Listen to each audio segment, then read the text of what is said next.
And hello, everybody.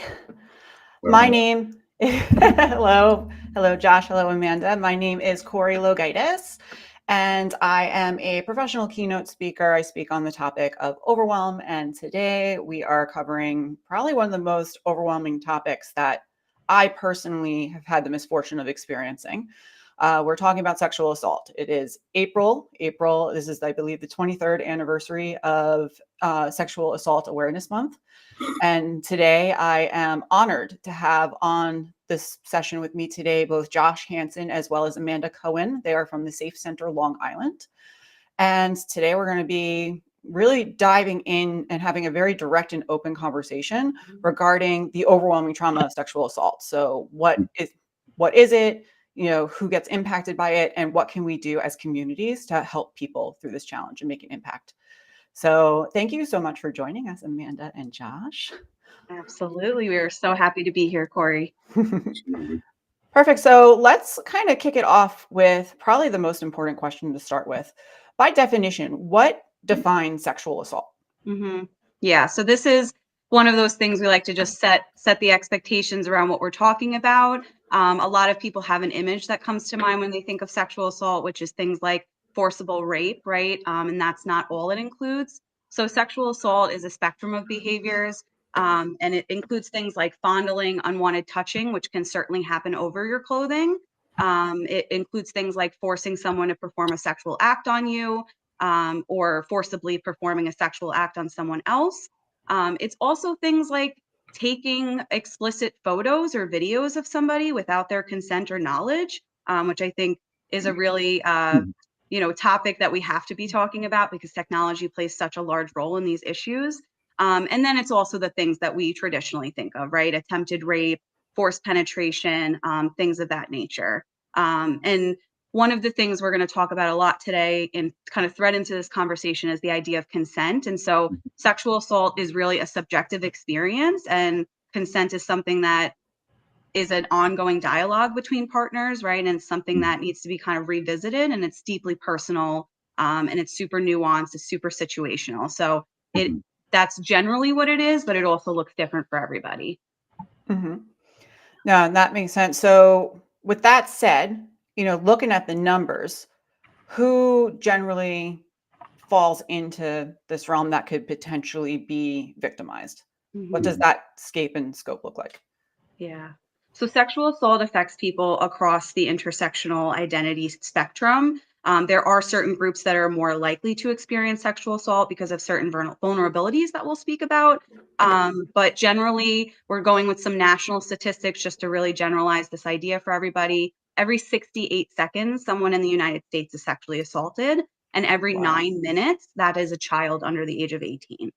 So this is something that is happening, and those are the people that we know about, and that's not even including those we don't, which when we talk about reporting, it's such a small number. Only 1 in 3 sexual assaults are reported to police. And so when we're looking at these statistics, we have to kind of look at them in context, right? Of who's getting this data, how are we defining sexual assault with this data, and really who are we not including in that? And that's really the big question here. People between the ages of 12 and 34 are at the highest risk for sexual assault. 1 out of 6 women have experienced rape or attempted rape within their lifetime. So again, this is something that you likely know somebody who has experienced this within your friends and family. And it doesn't have to be women. This does affect men, and it affects individuals from the trans community, non-binary community, but it is largely women and children who are impacted. When we're talking about kind of certain age groups that are the most likely, females between the ages of 16 to 19 are 4 times more likely than the average population to experience this. And female college students between the ages of 18 and 24 are 3 times more likely, right? So these kind of stages of life where experimentation, exploration, really coming to terms with our identities are a part of that life stage. And that also can increase vulnerability for those folks. In terms of who does it, right, or where it happens, most sexual assaults are happening at a victim's home or at the home of someone they know.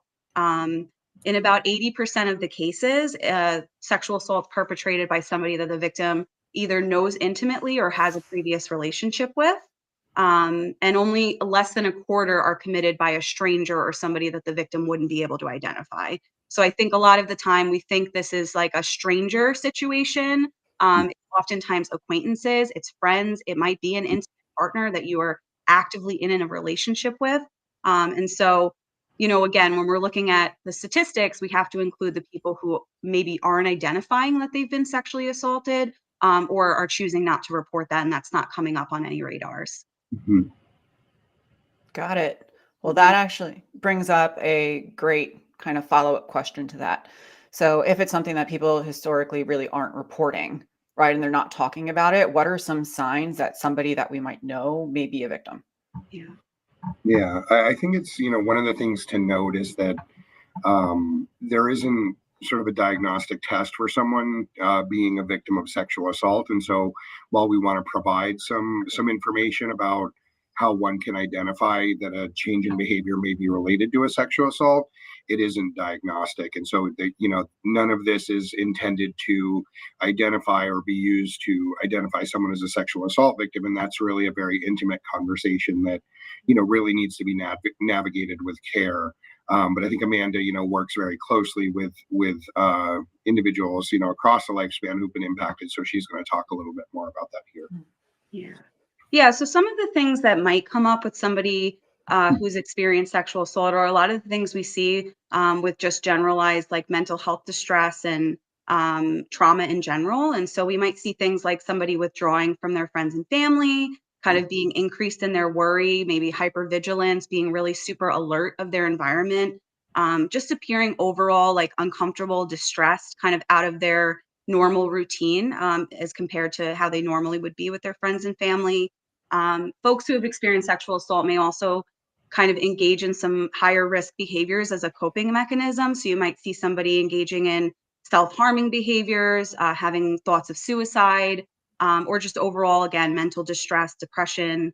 And you also might see some increases in alcohol or substance use, unusual weight gain, right? Changes or loss, changes in their eating habits, changes in self-care, hygiene, right? If somebody was usually somebody who, dressed a certain way, kind of got themselves all done up, and now they're showing up in a way that just doesn't represent how they usually would show up, that might be an indication that something has happened.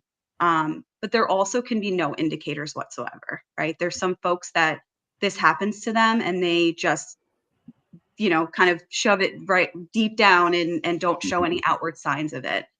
Right. So yeah, a common scenario we see is like a lot of online dating that happens. And so you might have a friend who's gone out on a date and kind of we're all like looking out for each other, right? We're a little nervous. You might pin your friend and she's asking you afterwards, how did the date go? And your friend just might not be wanting to talk about it. And like, yeah, things got a little weird. That's a really common scenario that you might see where somebody is not going to outwardly say it, but they might show some indications that they were uncomfortable during that exchange. And that happens a lot when, again, these acquaintance situations, people meeting people on dating apps.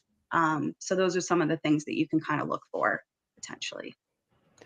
So if you do have a friend, for example, in that dating scenario that responds in that manner, Mhm. what would be a good way for somebody to follow up and show that person support and kind of open the door to have a conversation about what may or may not have happened?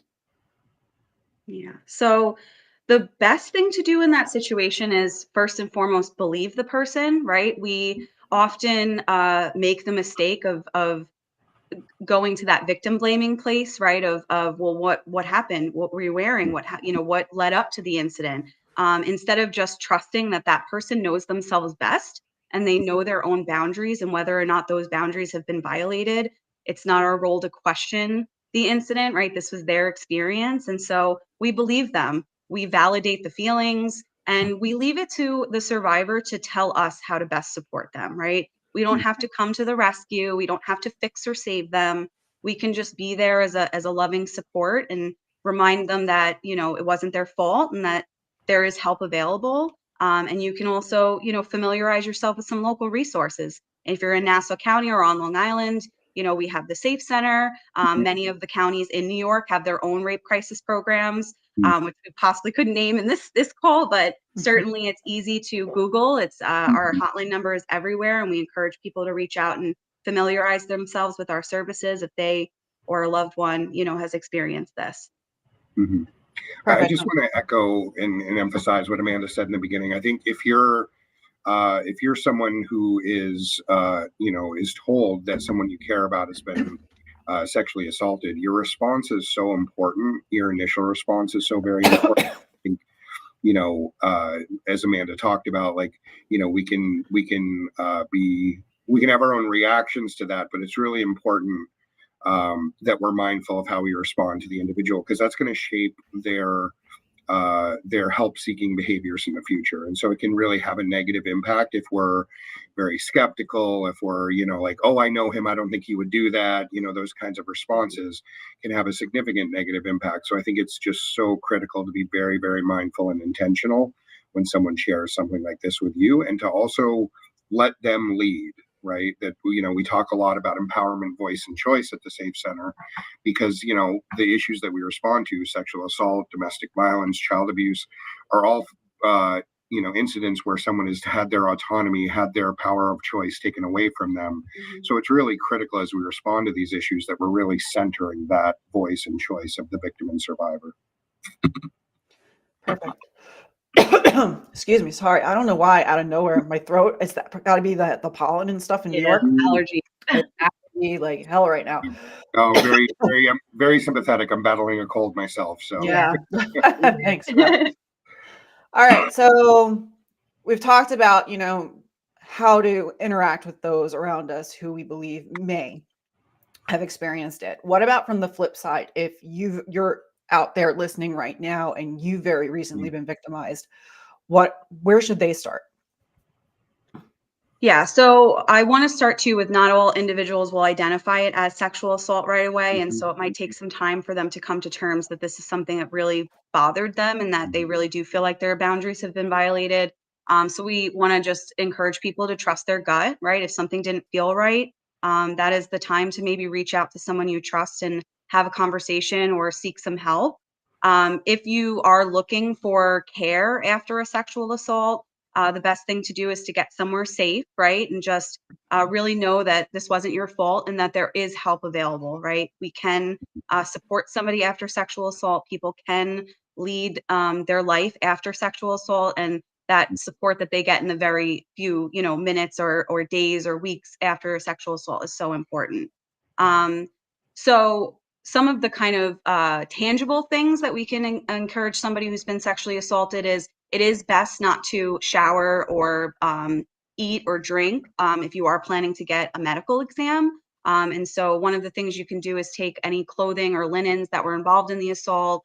You put that in a paper bag and kind of keep that somewhere safe until you can share that with whoever you are comfortable with.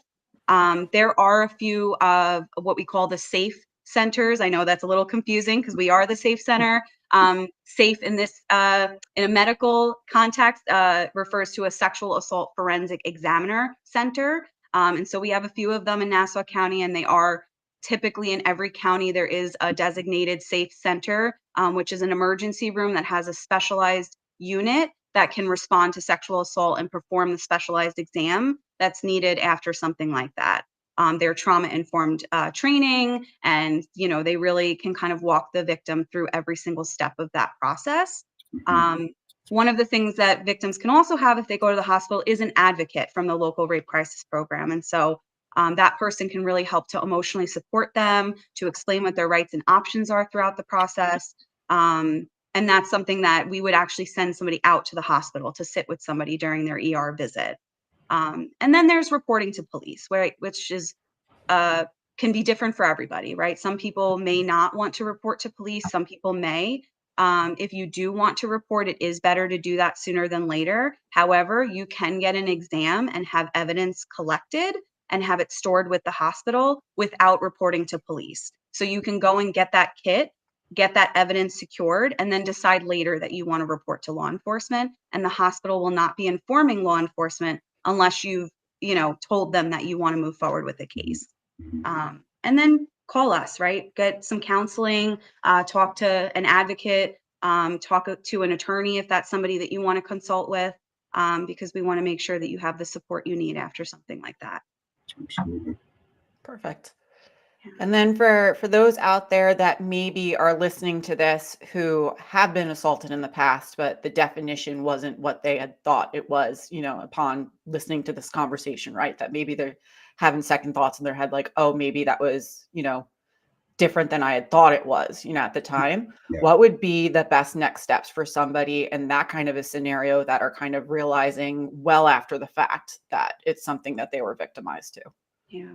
So I just encourage them, call us if you're in Nassau County. We can start that conversation with you and match you with an advocate who can kind of consult on your situation and really give you the best guidance, go over the Victim's Bill of Rights and what your options are in terms of reporting. And if you're not in Nassau County, obviously you'd want to look up your local rape crisis program, and most of them do have a 24/7 hotline. Perfect. So it's never too late. It's never too late. Never too late. Right. In terms of criminal justice, there are challenges around statutes of limitations and things, but it is never too late to heal from sexual assault. So whether you're choosing to report to police or you just want some support around what you've experienced, there is help available across the spectrum. Yeah, I think it's such a critical point to raise that, even if your narrative in the immediate aftermath was that this was not something that was very impactful, or I didn't think it was sexual assault or any of those things, it's still really critical to get some support and help in understanding the ways in which trauma manifests down the line. And we talk a lot about the things that get buried alive, right? And so they have an impact, and they continue to impact us after, months, years later after they've happened. And so it's so critical to have someone who can support you in unpacking that. And, particularly a skilled clinician who routinely works with trauma victims and survivors is really necessary. The counseling looks very different at an agency like the Safe Center versus an agency that's working with a more general population. And so it's really important, whether in Nassau County or whatever community you're in, to identify an appropriate service provider. And as Amanda said, the advocate team is really the gateway to that and can be really helpful in connecting you with appropriate resources. That is great to know. Thank you. So I know before we hopped on this, in the conversations that we were having in preparation for this, there was mention made to different cultural tones that are happening right now that kind of perpetuate this type of violence. Could you guys speak a little bit more to that? Yeah, absolutely. I mean, I think, a lot of these behaviors are really downstream consequences of a culture of misogyny and looking at women through a very specific lens. And I think, while we're talking in a very sort of gendered and binary way, that impacts across the spectrum. It impacts non-binary folks. It impacts trans folks. So just because we're talking about misogyny doesn't mean that only impacts individuals who identify as those binaries. I think we try and reframe the conversation from one about what is in violation of the law into a conversation more oriented to harm, what harm was done, because this is a continuum of behaviors, right? The most extreme end of which are sexual assault and rape, but things like street harassment, things like sexual harassment in the workplace are all part of this continuum.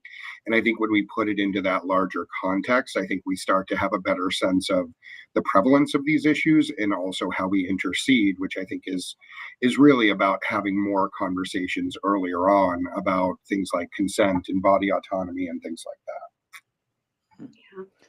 No, that's such a great point. And you mentioned something specifically too, in terms of, being harassed on the street, and things like that. So what are things how should women and people who are experiencing that, how should we be handling that and moving forward? Should we be confronting the people doing that to bring awareness? What are some suggestions that you have for those kind of scenarios to kind of reframe the conversation moving forward?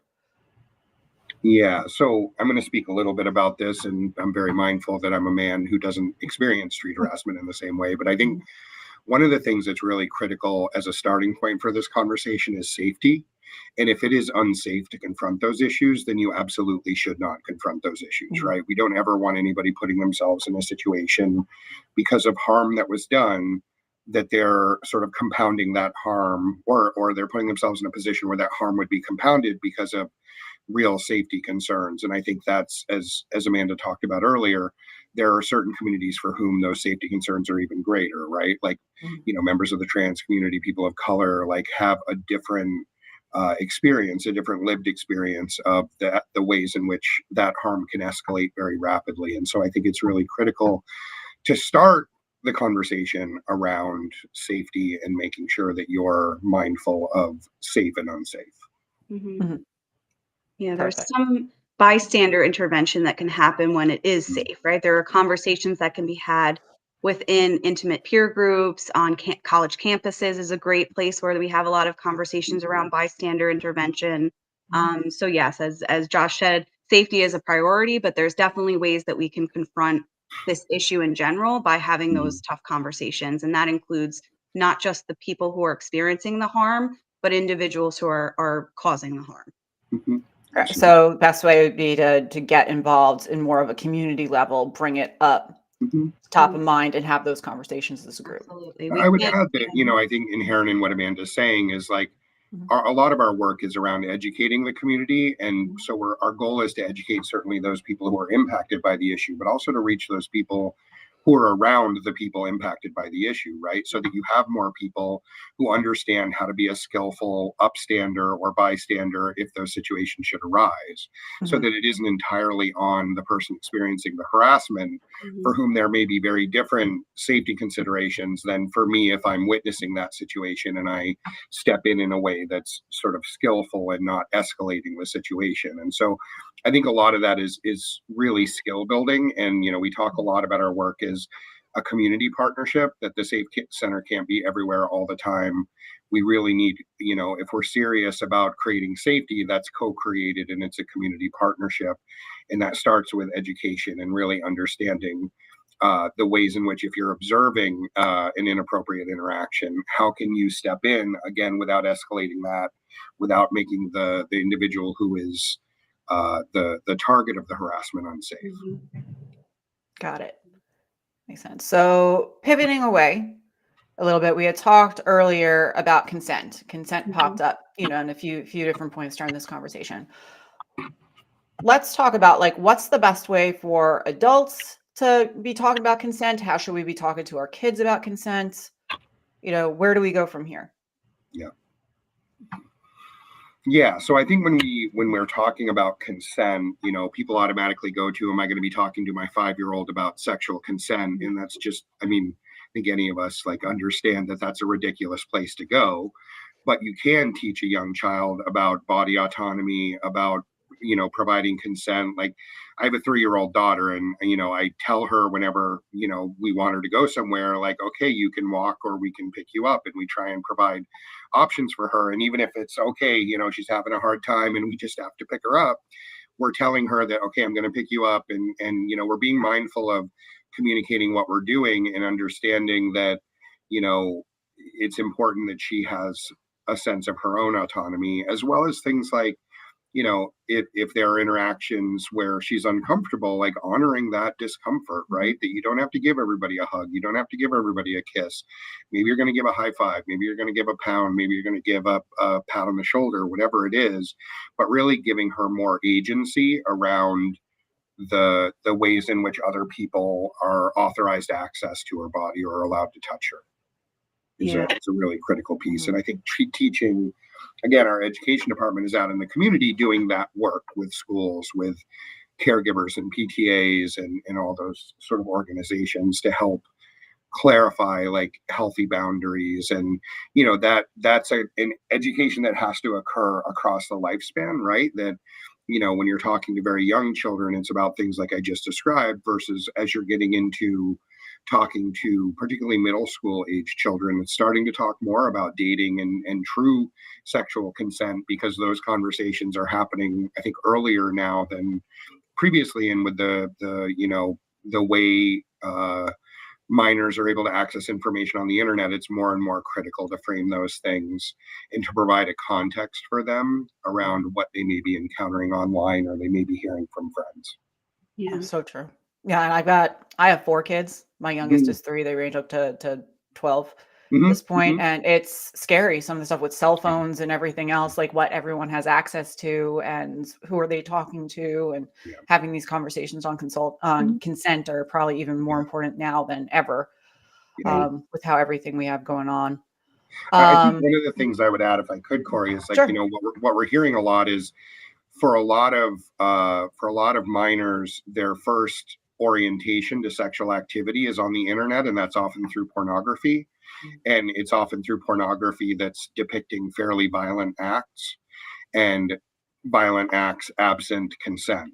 And so it's really critical that that's now having sort of a normative influence on what they see as appropriate sexual contact in it. For a conversation like we're having around sexual assault and consent, it's incredibly problematic if someone sees fairly violent acts on the internet and thinks that's what is normative in terms of sexual contact, and that can easily cross over the boundary into things like sexual assault and rape. And so it's really critical that we're providing a context earlier, because frankly, kids are going to learn about it. They're going to access this information either through the internet or their caregivers. And so having really frank discussions around them and really helping them understand that they kind of have a built-in like body thermometer in terms of what's appropriate and not. And if it doesn't feel good to you, you can stop it. You can say stop. You can say, I don't want to do this, or I'm not comfortable with this. And I think that's a really critical conversation, particularly as we're raising children in a much more internet pervasive world.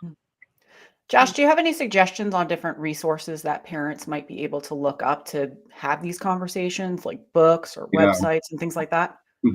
Yeah, so our website, we actually host some good resources around,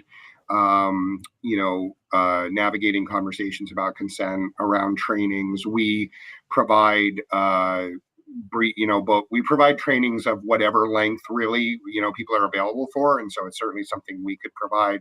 I think there's great resources through national organizations. I think RAINN, RAINN is spelled RAINN, has some great resources. Amanda, do you have other thoughts? Yeah, there's a few that we certainly can share out, but it really is around just the education too with online safety. I think if parents can master, how to talk to their kids about what they're encountering when they're going on the internet and what they're using these apps for, they can really prepare their kids for when they do encounter this content, which they will. All of the children do. It is out there. And so really the focus on looking for resources around online safety, I think for parents is really essential. Perfect. Thanks for that. And we can make sure too that after this airs that we drop links in like the chat and stuff like that for anybody that's interested. Cool. So I'm curious, what else do you both believe that people should know about this topic that we haven't talked about yet? So I think the thing I would love to drive home is that this is an issue that really does impact all of us. As I said before, the stats are there, and it is likely that you or someone has experienced this. And as much as sexual assault may not be something that you've experienced, we all deserve bodily autonomy. We all deserve consent, the ability to give and withdraw consent at any time, and for that consent to be respected. And so I think a lot of people think of this issue of like, that doesn't concern me.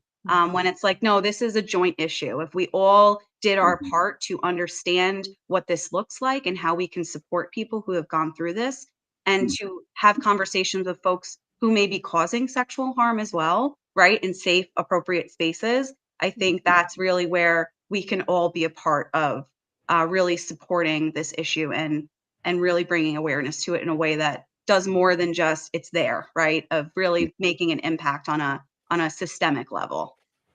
Yeah, I think that's a really great point. And I think one of the other things I would raise is, we talk a lot at the Safe Center about creating trauma-informed systems. And we talked a little bit earlier about how if someone is disclosing a sexual assault to you, how you should respond. And I think that's so doubly critical if you're someone who is in a role where you're tasked with investigating or responding to these issues. And, that includes the medical professionals, law enforcement, child protective services, if we're talking about a minor, and really making sure that their reactions are empathic and aligned with what we know to be best practices, and not sort of emblematic of a degree of skepticism about sexual assault. And so I think we do a lot of work with that. We're very fortunate with our partners at the Safe Center, but it's an ongoing dialogue about how do we make sure that the systems that people are navigating are up to the task of being supportive. And it doesn't mean that a detective has to be a social worker, but the individual being interviewed about a sexual assault shouldn't know whether the detective believes them or not, right? A child shouldn't know whether a CPS worker believes them or not. And I think that's often not the case. And particularly in other jurisdictions, it can be a challenge that people encounter. And so I think really working to develop trauma-informed systems that better serve these individuals, because they've already gone through such a difficult, ordeal and potentially traumatic experience, that to then have that compounded by someone not believing them or being skeptical or asking about clothes they wore or texts they sent is sort of re-traumatizing in a way that I think folks deserve better. So I could not agree more. No, thank you for sharing that. And before we go into closing remarks, I wanted to kind of open the floor for anybody who's catching this live if you have any questions for Josh and Amanda, feel free to drop them in the chat. We will take a few minutes to take questions. We did actually get a wonderful compliment here, looks like, from Eric. Yeah, that's my Aaron. husband. Yeah. Oh, go Eric. So Go, Eric. Thank you for that. But yeah, if anybody does have any questions, you can feel free to drop them in the chat. While we are waiting for that, where's the best place that people can find you? Social media handles, websites. What's the best way to get hold of you guys for more questions? So we have a website. It is tscli.org. So it stands for the Safe Center Long Island. We also are on Facebook. We're on Instagram. We're on LinkedIn. We're on YouTube. Twitter. We have Twitter, I don't think, but definitely Instagram, Facebook, LinkedIn, YouTube. We also have a ton of events still for Sexual Assault Awareness and Child Abuse Prevention Month, which is also in April. So if you check at our social media, we have a couple of events, a Denim Day film discussion that we'll be doing by Zoom that's really geared towards young adults and having conversations about the different ways that sexual harm can show up in our lives. And also we are going to be having a panel with a few of our multidisciplinary team partners who are going to talk about how we address sexual assault and child abuse in Nassau County specifically. So check back for those on our social media. We'd love to have you join. And really just if there are questions or support resources, our hotline is really the gateway to our agency. And we are happy, to have you call and for us to help, go from there of what the next steps may be. Amazing. No, thank you guys so much. Like I've said before this session and during this meeting, you guys at the Safe Center, I really truly wish that I knew about you guys before I went through everything I went through. So to be able to help you guys spread the word, I could not be more honored to have been able to have this conversation with you guys today. So thank you so much. Again, my name is Corrie LoGiudice. You can find me on every single social media platform at I am Corrie Lo. Same thing if you have any questions, but in the meantime, we will make sure that we drop all of the links that you guys are looking for in the comments and in the descriptions of these lives after we are completed for the day, and we will take it from there. So thank you so much, Josh. Thank you, Amanda, and everybody have a fantastic rest of your day. And we are getting some questions for resources. I'm not going to show them up there, but we will post the links for you. So amazing. Thank you so much. Everybody have a great day. Yes. Thank you, Corrie. Take care, everybody.